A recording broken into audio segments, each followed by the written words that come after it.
There are no shoes involved in your performing this evening. I know. Is this a normal thing, or is it just for us? I don't wear shoes on stage. Ever? Never? Never. Well, not since I started doing comedy. When I first started doing this, I was in a little, tiny little room in South Melbourne called the Butterfly Club, and there was 50 seats. But I was really nervous because I'd just started concentrating on comedy songs. And So were you doing straightforward songs? Were you like a regular singer-songwriter before that? Well, I sort of wrote a lot of music for theatre and stuff, and bands, and I acted a bit, and I was just making do. But I've always done lots of different things, and then the comedy really came from me sticking it all together and kind of realising that if I just show off everything I can do, people quite like it. But I'd do these gigs and I'd be scared out of my wits, so I'd just drink a couple of wines, and I found that taking my shoes off made me feel like, oh, bugger you, it's my lounge room, you know. So I still do that. But you stopped at the socks. You didn't decide with the trousers, a shirt, maybe sit there in your pants, you'd feel more relaxed? Yeah, it's similar to that idea of visualising your audience naked. The other way of doing that is just to get naked yourself. I would like to do a show naked one week with all my guests naked. Why don't we do it now? No, let's not do it now. Why don't we just take... I can think... Why don't we just take your trousers off? We could just take your trousers Hold on. Oh, sexists. You've got two great-looking young men here. Yes, and I use the word young.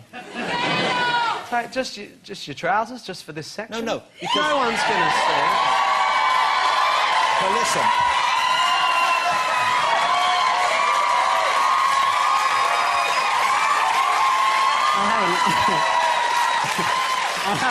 I've only done this 6 or 8 times. Oh, sorry.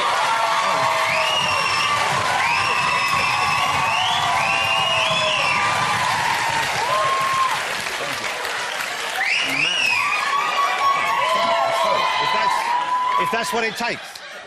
This is actually quite a lot harder for me than it is for them. I mean, No, Tim, it's quite a lot harder for me. Yeah. Okay. I think maybe you need to put them back up now.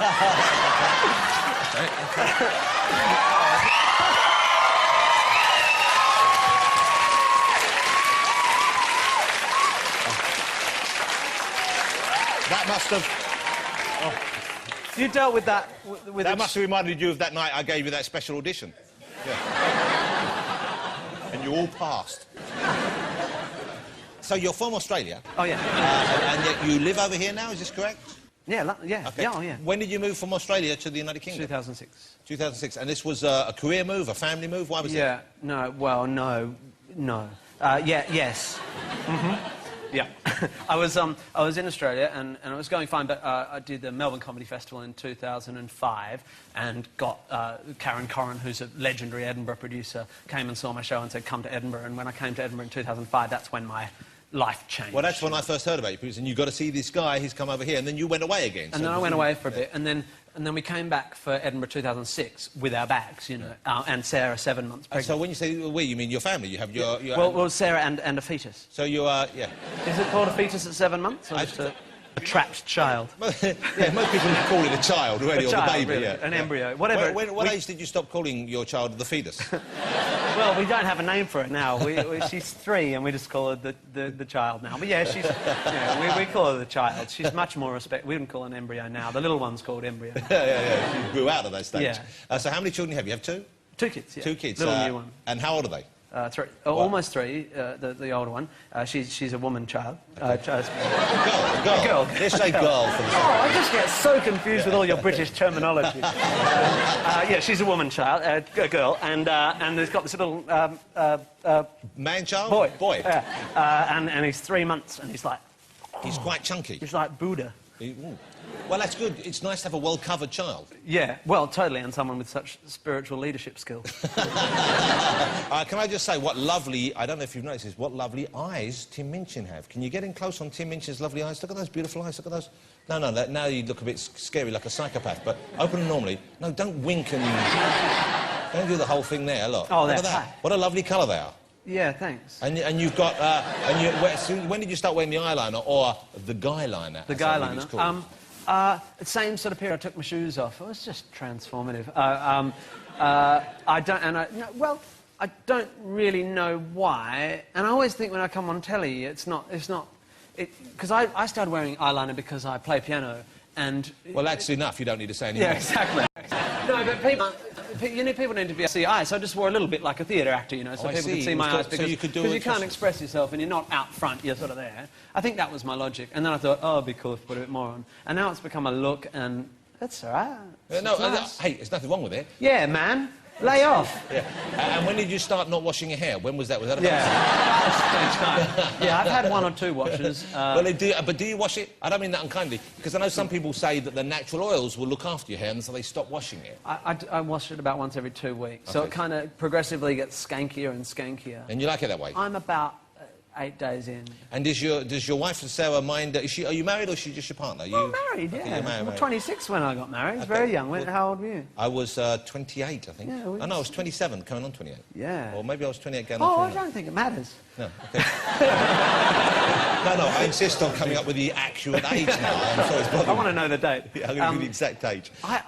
But how does she put up with the hair, your missus, your partner, your wife? Well, she doesn't see me much. It's not really an issue. We sleep in separate beds. If you're performing, someone didn't know what to expect, and they saw you barefoot and looking quite strange, like a sort of a surprised goth, and you're playing a song, OK? If someone said, "Oi, cobber, what stick you singing?" Well, you look like a blooming girl. How do you deal with a heckle like that? That's the kind of thing I imagine would happen. Gull. In the... Like a gull? You meant galah? No, this is like I'm being an Australian. Hey, cobber, what's going on with you? Where's your shoes gone? Did you put them on the Barbie? Right, and so what do you say back to a heckler like that? How do you deal with that kind of intelligent heckling? I would be... Hey, Barbie girl, what's going on with your weave, girlfriend? I think I would be... Hey, Blue Eyes! Yeah. You see, this character, he's inhabiting me. Yeah, he's brilliant. He's amazing. He's the best heckler I've ever had. Please, don't stop. I would ask him where he's from. I'd say, from whence do you hail, strange man? So you engage him? You would engage him as a human being? Yeah. But do you get that kind of thing much? Not a great deal of hecklers, because it's sort of a... It's a performance, it's a different thing. Comedians, there's 2 reasons you get hecklers. One, if you're trying to do jokes that aren't working, and I deliberately don't do jokes with punchlines to avoid that problem. And the other is if you ask for it, and comedians generally ask for it. They go, you know, where are you from? And you're looking pudgy. And so bang. And I don't do a huge amount of that stuff, but I do get heckles. I had a guy in Dublin in Vicar Street, which was a brilliant gig, and the whole crowd was really on my side. And at one point, just sort of in a pause, some bloke went, I can't say the word, but he said, "You're shite!" Like you did just say both words, didn't you? Oh, no. I think I said it the way... By dropping the volume a little bit doesn't mean you didn't say... Yeah, but this is the BBC. You're blooming crazy. You're blooming crazy. You're blooming naughty. Yeah, sorry, I thought on English telly you just had to not actually say it, even though everyone knows what you're saying. So, you're allowed to say, stick it in your back door, but you're not allowed to say shit. You know, it's brilliant. I love the English. You're also a double entendre. Anyway, so this guy's gone, "You're effing shite." I don't know who you think you're protecting here.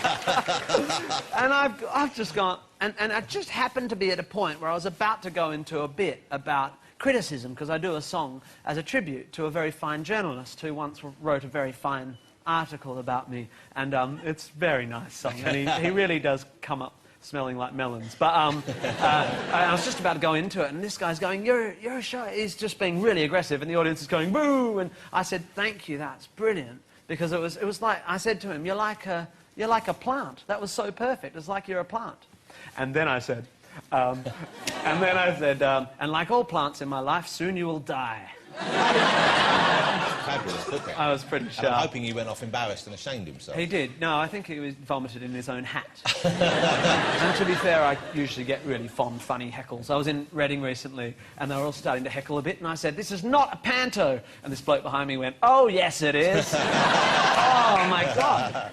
How great to have you here. I'm a huge fan. I can't wait to see you properly live. And you're nearly at the end of the tour, I guess. Yeah, I've got one more week. Oh, yeah, I'm doing Hammersmith tomorrow on Sunday. Hammersmith, that's a big gig for you, I guess. It's a big gig, and I think there's still tickets on Sunday. Because my kids and my wife went to see it, and they all fell in love with your performance. They said it was incredible. Yeah, and I'm thrilled you're on the scene as well. Yeah. Brilliant. But how great to have you. Ladies and gentlemen, I'm sure you'll be seeing a lot more of him. Mr. Tim Minchin.